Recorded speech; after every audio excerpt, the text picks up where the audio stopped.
नित्यानन्देश्वरसमारम्भां नित्यानन्देश्वरिमध्यमाम् अस्मदाचार्यपर्यन्तां वन्दे गुरुपरम्पराम्.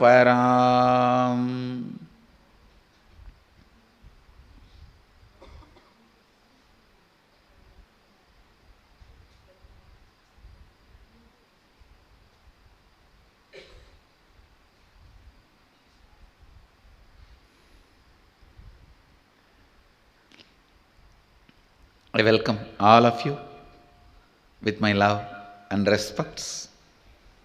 I welcome all the devotees, disciples, Samajis, Satsangis, Sri Mahants, Tanedar Kotari, and everyone sitting with us through Nityananda TV and two-way video conferencing.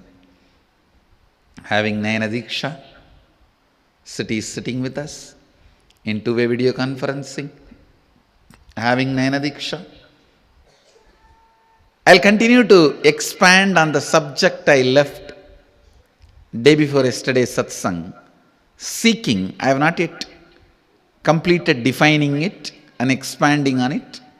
Then I'll enter into the next verse, 16th verse. Before that, I'm reading a question which is in all your minds and I want to answer. It is not too heavy, so don't worry.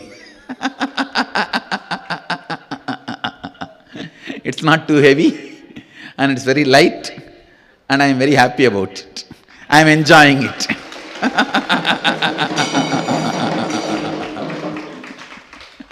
And I am really enjoying it. So because I am enjoying it, you guys also enjoy. Come on.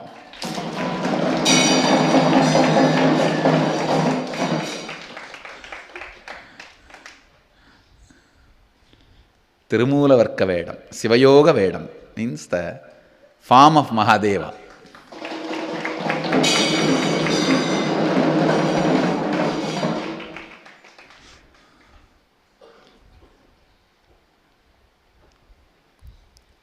I'll expand on this great truth seeking.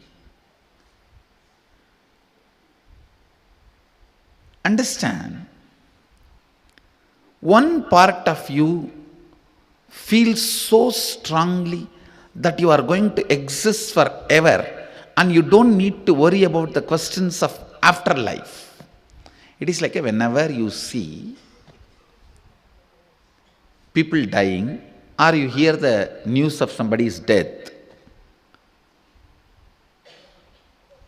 you always think for a few seconds, what will happen to me? And then somehow you enter into the conviction you are going to exist forever, or the problem is not going to come immediately at least, or you just decide that you don't need to attend to this question, at least now. Something happens, you lose attention and focus from that spark. Please understand, come back to the basic questions. Whatever makes you powerless is basic question, you are not able to face it. Listen. Whatever makes you powerless is a basic question, you are not able to face it. That is the seed of seeking. Whatever makes you powerless is the question, you are not able to face it. And deciding to face those questions is seeking. Listen carefully. I'll repeat once more. Whatever makes you powerless, what will happen after death? Will I be all alone during my death? Or in deathbed, all the pain I have to go through, will I be able to handle? Or if suddenly some poverty happens in my life, If I lose some things, what will happen? So, the questions which makes you powerless, if you decide not to face them, you push yourself into delusion again and again. If you decide to face them, that is seeking. Understand? I am defining seeking. Come back to the basic questions of life. What is life? What is death? Before you assumed this body, how your face looked, after this body stops functioning, how you are going to exist and face, these all may be the basic questions of life. Just because you push them under the carpet, the questions cannot disappear. Just because these questions have been asked many times by others, by yourself, or by yourself to you, don't think you know the answer. Sometimes, because we are familiar with some problems, we assume we found the solution for that problem. No. Please listen. Being familiar with that problem does not mean you found a solution for that problem.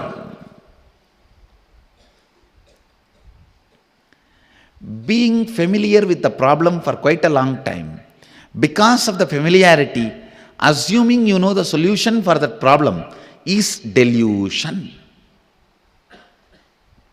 Just because you know a question for last 25 years, you assume you know the solution is delusion. Or you push it under the carpet. And you think, no. This question, Ramana Maharshi spoke about it. I read when I was the age of 7-year-old boy. And this question only Paramahamsa Nityananda is talking. What is there? I think I know what he is talking. Understand? Familiarity with the problem should not give you the delusion you know the solution. All alone, when you are in your bed and not sleeping, when you are alone, ask these questions towards you. If death comes tonight, am I prepared to face it? What is life? What is it that gives me such a strong confidence that I am not going to die? I am going to eternally exist. I am not saying your belief that you are going to eternally exist is a lie. No. There is a component in you which is eternally going to exist. Unfortunately, you do not associate yourself with that component permanently.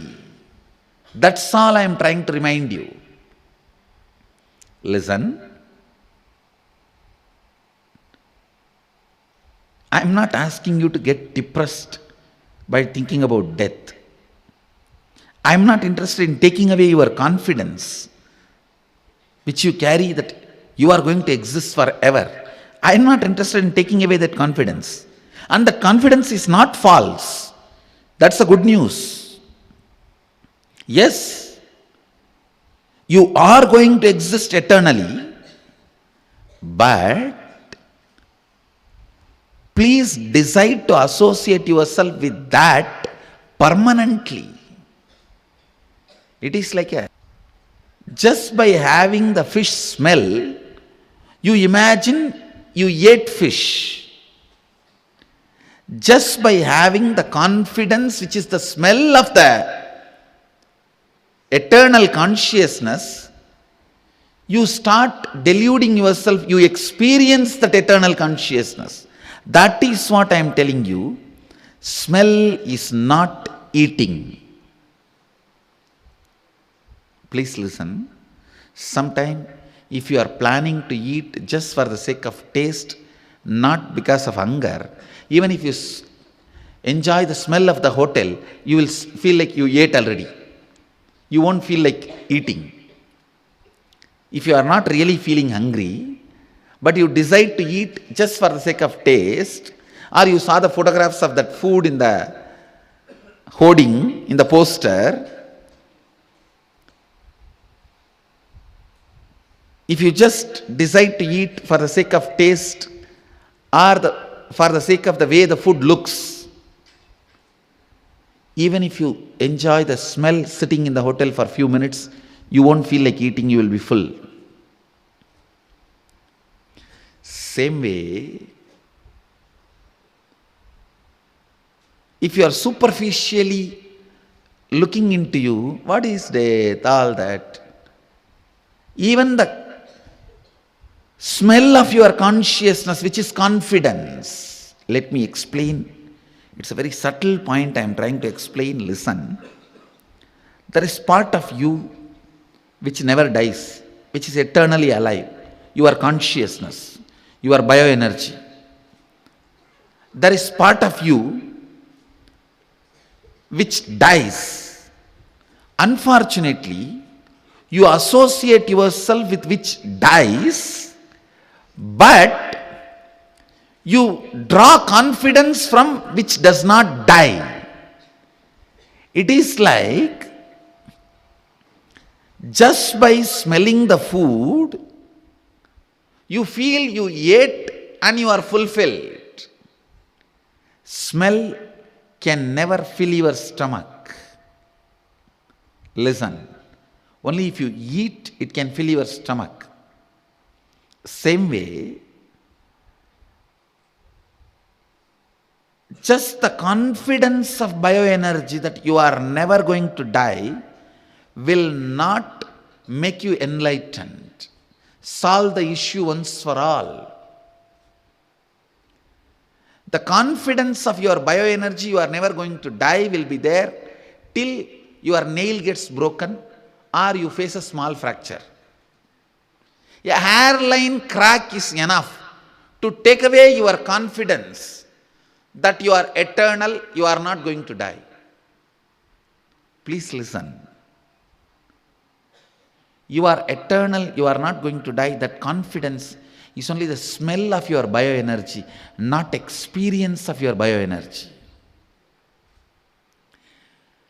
Making it as an experience, deciding to make it as an experience is what I call seeking.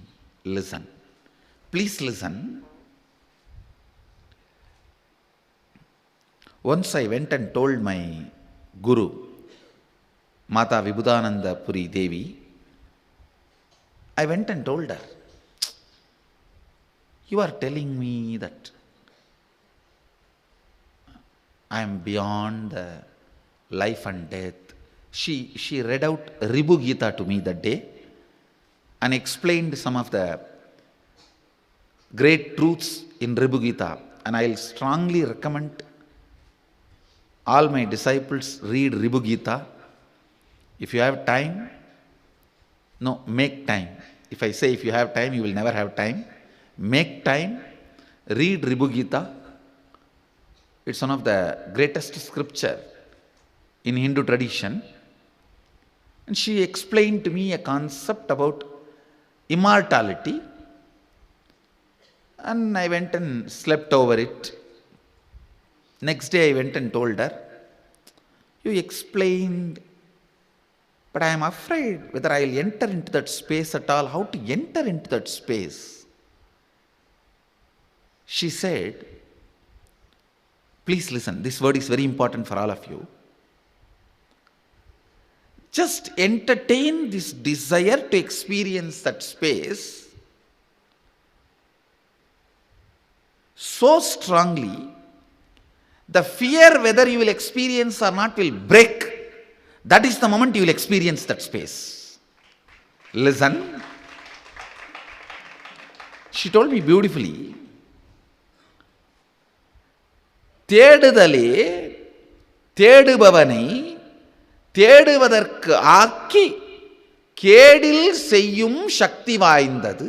In Tamil she said, I'll translate in English. Seeking is powerful enough to merge the seeker into that which is sought after.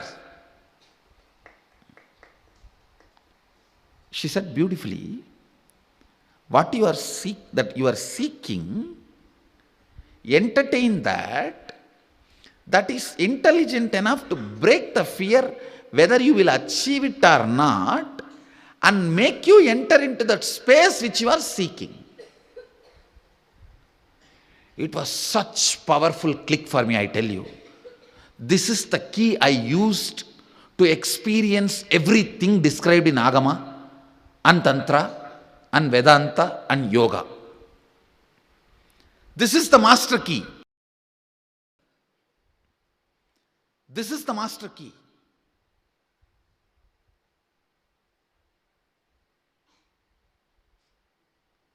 There are few master keys I received from my masters, which I used in millions of places and realized the truths.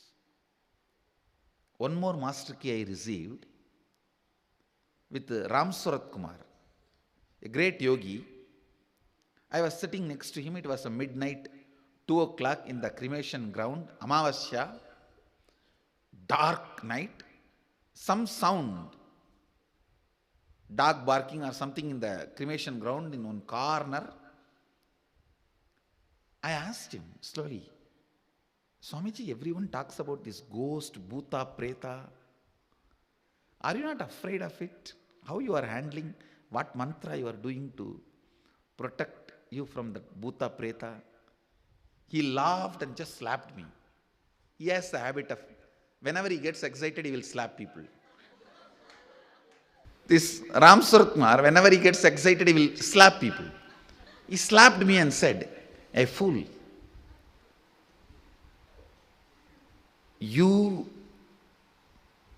Everything outside me, you and everything outside me, all these are my projection.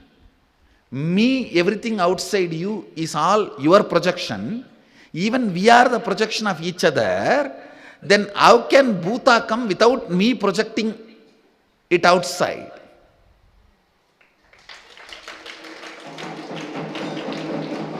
Listen, he said beautifully,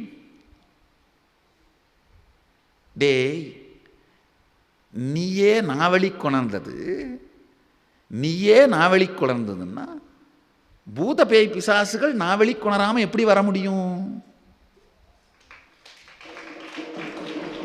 Listen carefully, I'll explain. What he meant, even things which you are seeing in front of you is your projection. Then, unless you project, how can a ghost or bhuta or preta can come? He said beautifully, even you are my projection. Unless I project, how can bhuta, preta, pishasha can come separately? It's all our projection. I don't know how, whether it clicked with you guys or not, but the moment he said, the way he said, it just clicked with me. Like a master click, master key. So after that, any time anybody speaks about bhuta, I only applied this.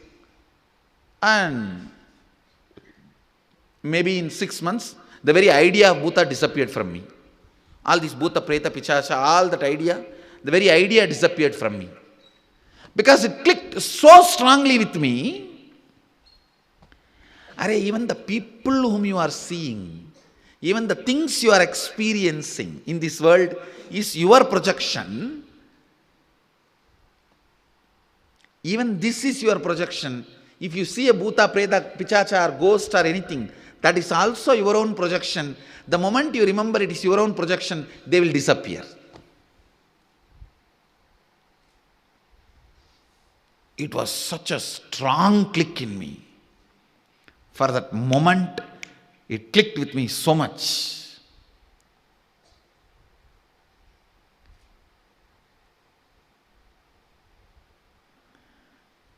If something clicks with you the moment your master utters, your heart is waiting for the truth. Understand?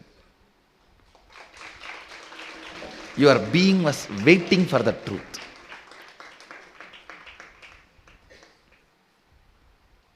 When Vibhudananda Puri explained about the seeking, hey, don't worry, just keep the seeking.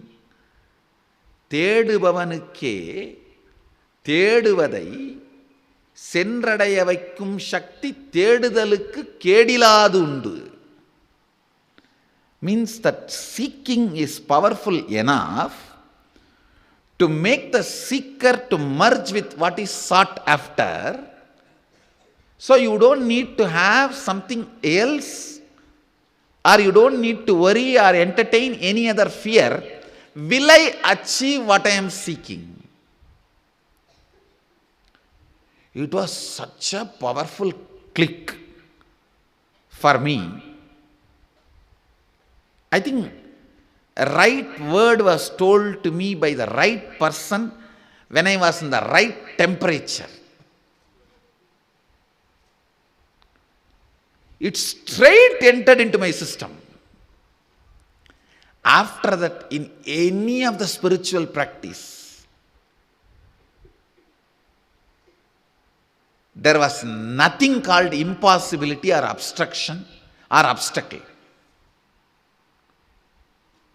She will tell, okay, chant this mantra and realize Bhuvaneshwari.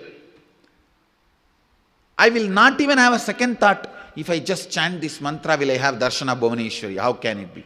I will not even have the thought. Even if the thought comes, I will tell, hey, Mataji told me, my power of seeking, the seeking is powerful enough to make me experience the space I am seeking. So then, I am seeking to experience Devi Bhuvaneshwari, and here is the mantra. This is enough, powerful enough to make me experience the space of Bhuvaneshwari.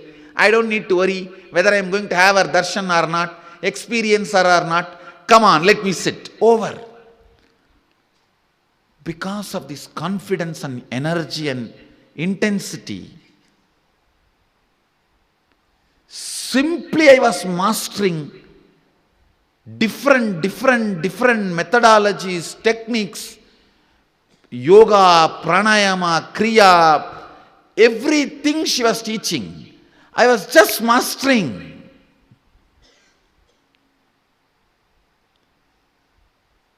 Because that click became my biomemory. Understand, the other day I was telling in the satsang that our Gurukul kids are going to radiate more and more powers. You may be thinking, oh, to give 1 or 2 powers itself, it took 6 months for Swamiji. How are they going to radiate 400 powers? 400 into 6, 200 years. 400 into 6 months, 200 years. No. Calculation doesn't go in that way. First 1 or 2 powers only I need to break their SDHD. Self-doubt, self-hatred, self-denial. Then after that it is only circuit. After that it is only switching on the different circuits.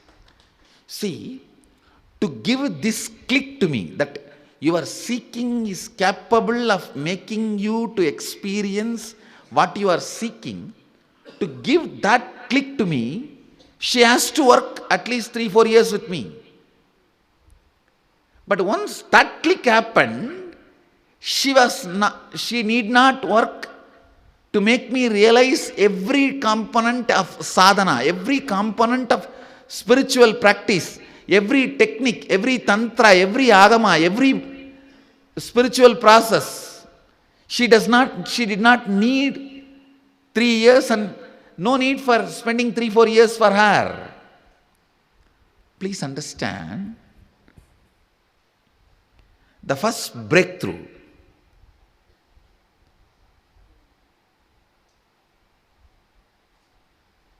reduced the amount of time she need to spend with me to open up certain power or certain technique or certain methodology. After 3-4 powers, she need not even spend time, and she will just initiate me and ask me to practice and come back and report to her. That is why I am saying, for me to open up the first power, second power in the Gurukul kids took 6 months, no doubt. But the next things are not going to take that much, because I already broke some of the major impediments. Some of the major things have already clicked with them.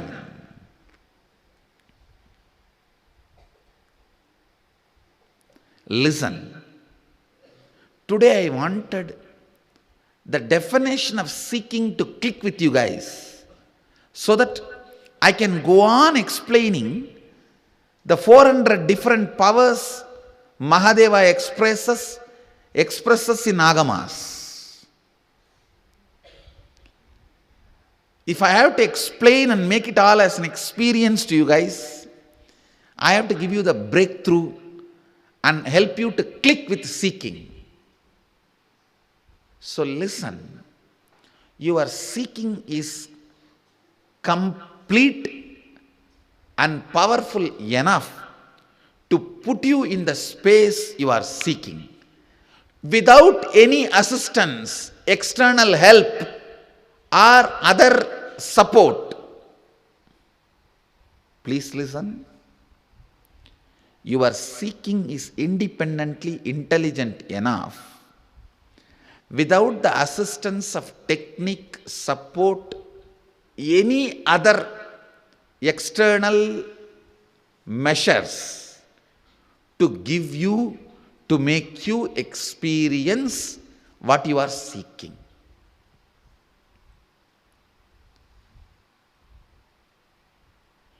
When this truth clicked with me, thousands of Dvandva Vigna got dropped. Listen to this word, Dvandva Vigna. It means anything you start, you will not do second day, third day.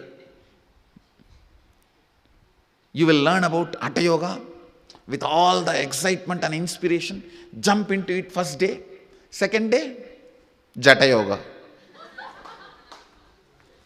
No, first day Hatha Yoga, second day, Jata Yoga.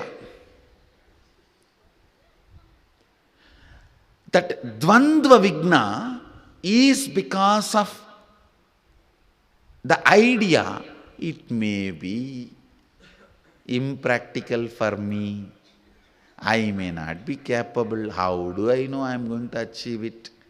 This lady uttered some mantra and told me, this is Bhuvaneshwari mantra, who knows whether Bhuvaneshwari is sitting there and this is the right password. The moment I type, she will pick up the call and talk to me. This doubt, this concept of impossibility makes Dvandva Vigna, means the second day breakup. Dvandva Vigna, listen to that word.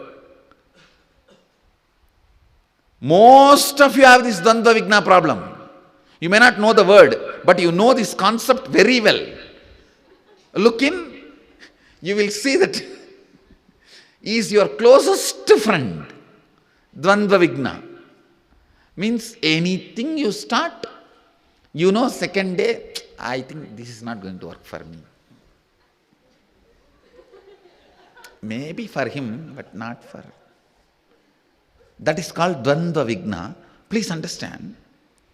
By giving this one click to me, that your seeking is capable enough to give you the experience of what you are seeking without any external help or support.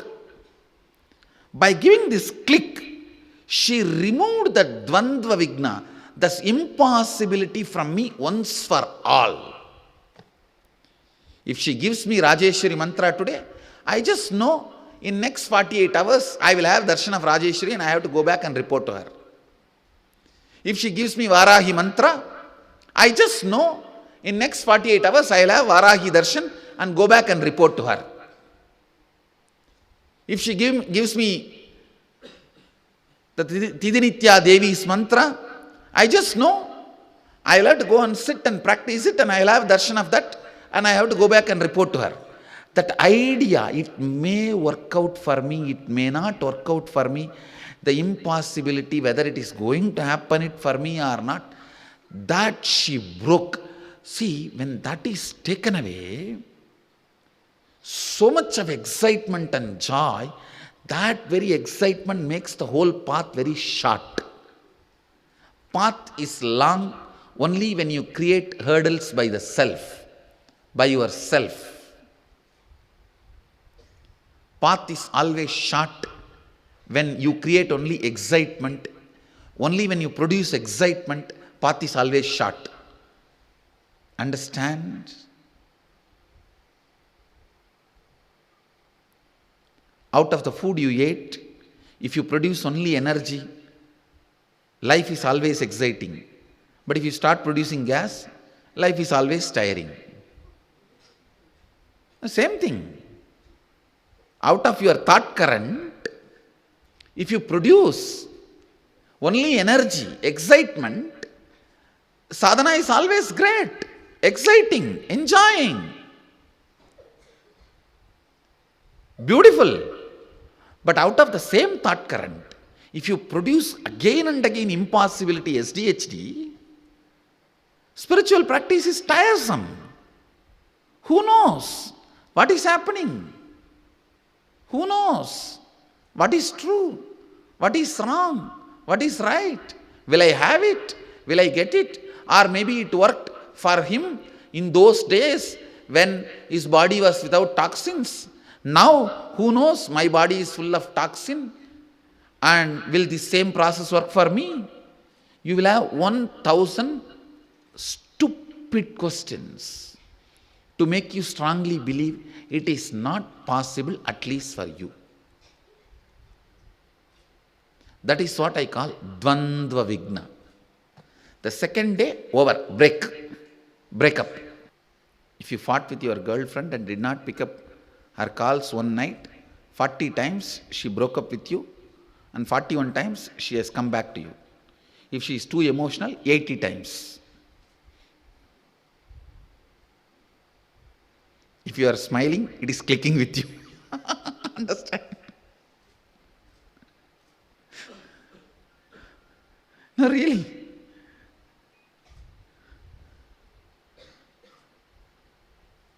That is exactly the way you deal with the spiritual practice also. You have 1,000 questions to make you feel it is impossible.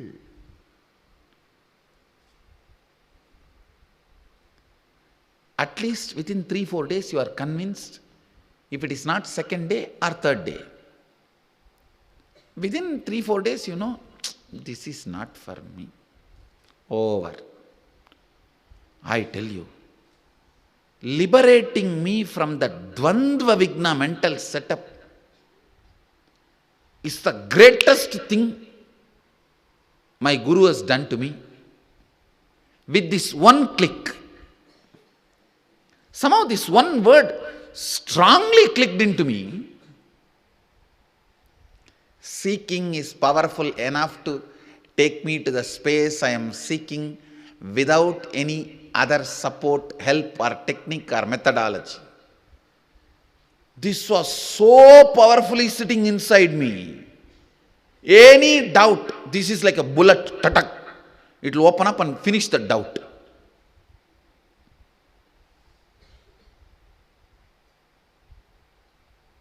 I tell you, if this one truth clicks with you all, I can guarantee this next 400 powers I am revealing, it will all become experience for you guys, not just satsang. Not just satsang. It will be an experiential process. Just this one click has to happen inside you guys. you are seeking is powerful enough to make you experience the space you are seeking, because that confidence, you will simply start realizing every technique given to you without killing them. The moment you decide impossible, the seed is burnt. The seed I put inside you, that is burnt. It can never sprout again. The moment you decide, no question of impossibility. My seeking is powerful enough to make me experience the space I am seeking without any external support, without any intelligence input. I neither need intel help or mental help, and I can achieve it. This one click will make your sadhana exciting, inspiring, and no impossibilities. Straight go ahead, forward. I tell you, at least 1,000 techniques I would have practiced and realized its conclusion and completion just because of this one key. Whenever, even the most difficult spiritual sadhana I am initiated also, if the doubt comes, I know immediately this key will come up. My seeking is capable of making me experience what I am seeking. Nothing else is required. This click, that's it. All this impossible will just disappear. Will just disappear. Understand. If this one truth clicks with you guys, you don't need to have any other worry in the life. Consider yourself already liberated and enlightened. Because this one click is so powerful. It can destroy any obstacle cooked up by you or put inside you by your husband. No, this truth is so powerful, it can clear the doubt put inside you by your husband and wife. Even your husband cannot take away your confidence. Even your wife cannot take away your confidence. No one can take away your confidence. If this one thing clicks with you, really, I'm telling you, when my Guru initiates me into the sadhana of Subramanya, even if 1 minute the idea crosses, how do I know that I'm going to achieve it? How do I know I'm going to experience Subramanya, have darshan of Subramanya? Immediately it will open up. My seeking is powerful enough to make me experience what I am seeking. So I don't need to worry whether I'm going to achieve it or not, whether I am capable of reaching it out or not. Let me start. That's it. Just this one click. How many thousands of obstacles I crossed. There are some stupid mind. Oh, they will tell like this only. But with that also, finally you only have to work hard and reach out now. With this one idea, they made me work so much. You can complain. I tell you, be aware of negative people. They have a problem for every solution. No, just like I have solution for every problem, I know there are people, they have problem for every solution.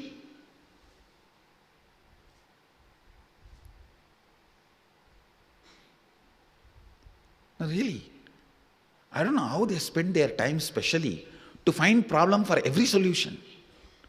Give any solution, they have a problem ready.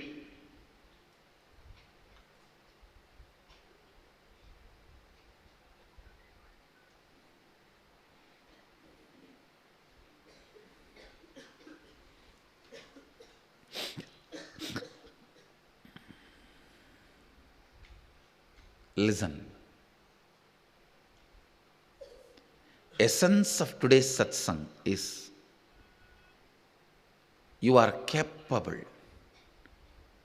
Your seeking is powerful enough to make you reach whatever you are seeking independent of any external help. Without any external support and help, your seeking is powerful enough to make you experience the space you are seeking.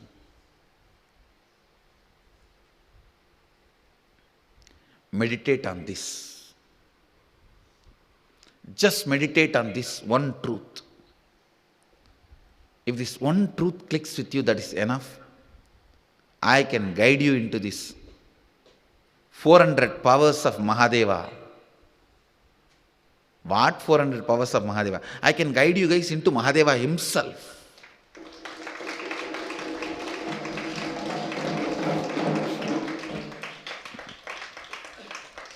Just this one truth has to strongly click with you guys.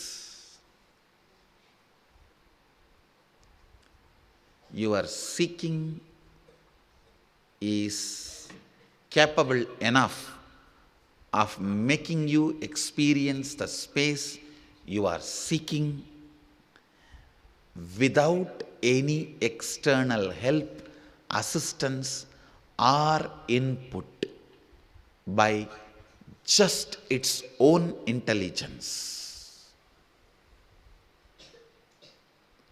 That's all need to click with you.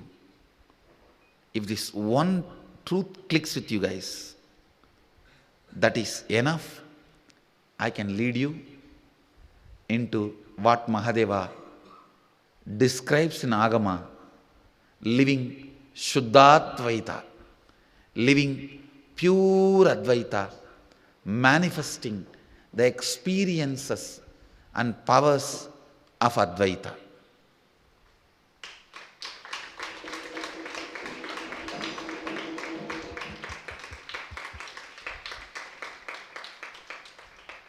Manifesting experiences and powers of Advaita.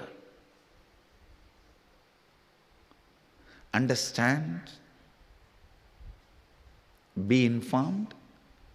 I am very seriously manifesting all these powers, very sincerely manifesting for the sake of training this first batch of Balasans. So I am opening the shop, which is free. It is now your decision to seek is going to make you experience all this. Listen, I am opening it. Now your decision to seek will make you experience it. That is why I am saying, meditate on this one truth. Tonight when you go and lie down, see, I will describe seeking in a much more practical sense. It can start in as simple as when you look at the sky, what is there so much? Beyond all this, what is there? It can start even with that simple question.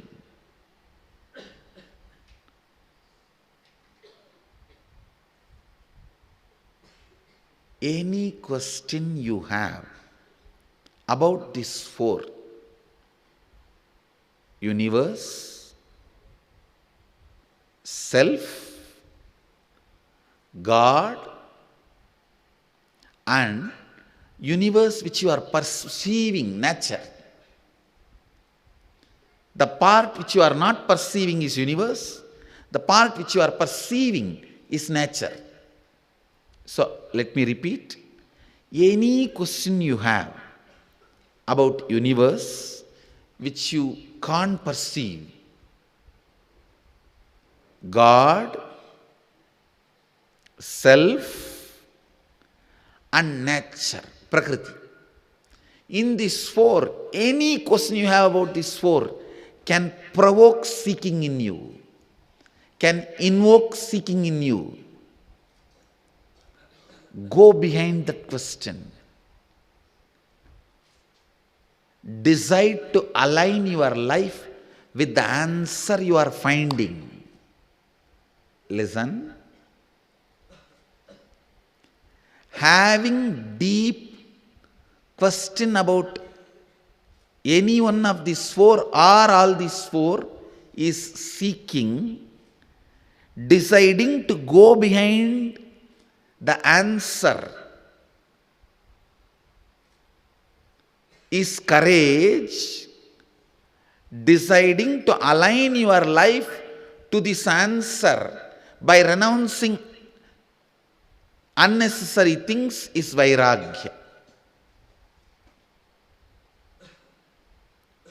Understand? Having questions about this four is seeking. Deciding to go behind the questions is courage. Deciding to leave all the other unnecessary things behind and align your life to the answers you will discover is vairagya.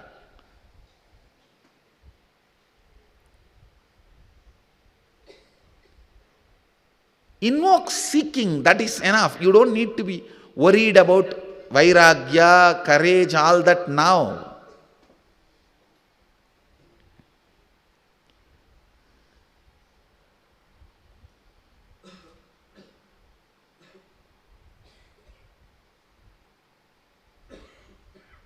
You can never teach about delivering a baby to a small girl.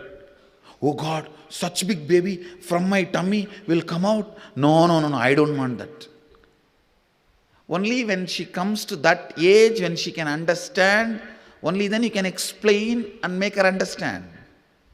Now you don't need to talk about that. Same way, till the seeking flowers in you guys, I don't want to talk about renunciation. Immediately you will ask, oh, do I need to give up all my family, everything to become a sannyasi? And only then will I have a seeking? Will I have enlightenment? No. I am not going to talk to you about that now. That is what is going to happen later. That is different. But now I am not going to talk about it to you now.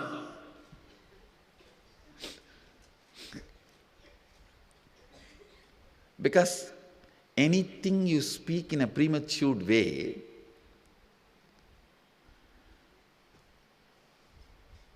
people may get frightened and disappear. I am not going to say that is what is going to happen later, or that is what will happen, or that it may not happen. Let me keep it in suspense. Why unnecessarily frighten you guys? But all I am trying to tell you is, now awaken seeking. That's enough. Awaken seeking. That's enough.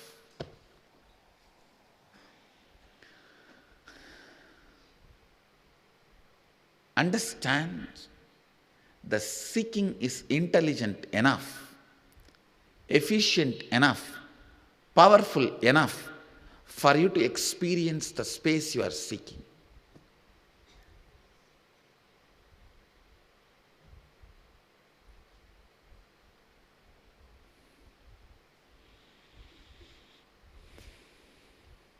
This clarity, the basic questions of life,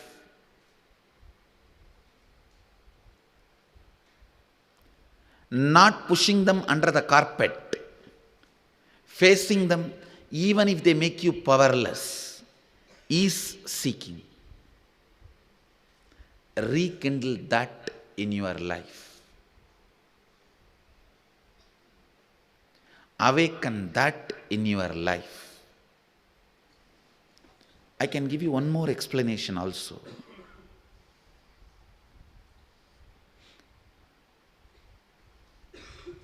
Decide whatever truths your master, when he utters, whatever truth clicks with you, if you decide to start living them, aligning your thinking and lifestyle to that truth, even then your seeking will become intense. Listen. For example, you are thinking about death. If you think on your own and try to find out what will happen, that is also seeking. Or your master says, don't worry, once you die, you will only be with me. You will be with me in the Kailasa, don't worry. If suddenly that answer clicks with you, and you start aligning yourself to that answer, thinking that answer, cherishing that answer, enjoying that answer, planning for that space in your inner space, even that will intensify your seeking. Either seeking on your own, or the answers your master gave, cherishing them, entertaining them, enjoying them, enriching them, encouraging them in your system, even that will intensify your seeking. Then naturally you will start thinking how the Kailash will look. Will I have western toilet or eastern toilet there? Or will I not have 1, 2, 3 at all in the Kailash? Or will I have food and no 1, 2, 3? Or no food, no 1, 2, 3? Or food, no 1, 2, 3? What is the combination? Will I have pain and pleasure? Or will I have only pleasure and no pain? Or will I have only pain and no pleasure? Even if these questions will invoke seeking in you, understand. Then what is the best way I can prepare to go there? Should I be lean so that I can be flown immediately? Or should I have a heavy weight so that I can be carried on the Nandi? What will be the transport? How should I be?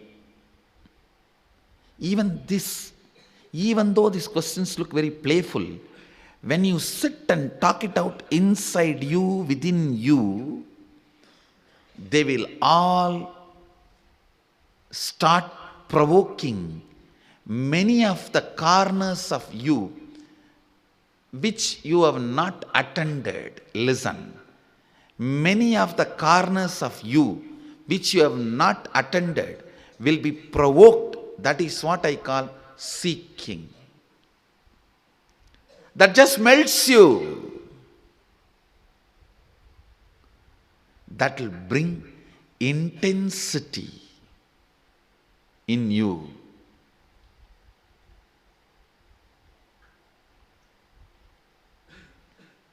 You will no more be inauthentic in any of your action.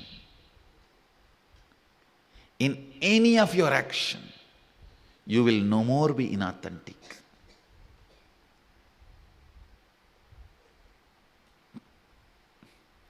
Before doing every action, you will ask yourself, is this going to intensify my seeking and help me to reach where I want to go?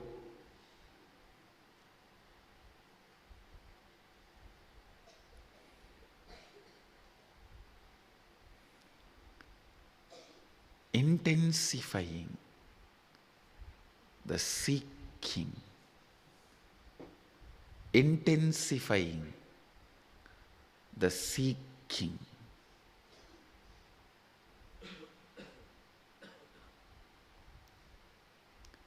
Authenticity means all your actions aligned to seeking. So, essence of today's satsang is look. Meditate on this one truth. Today's essence of today's satsang.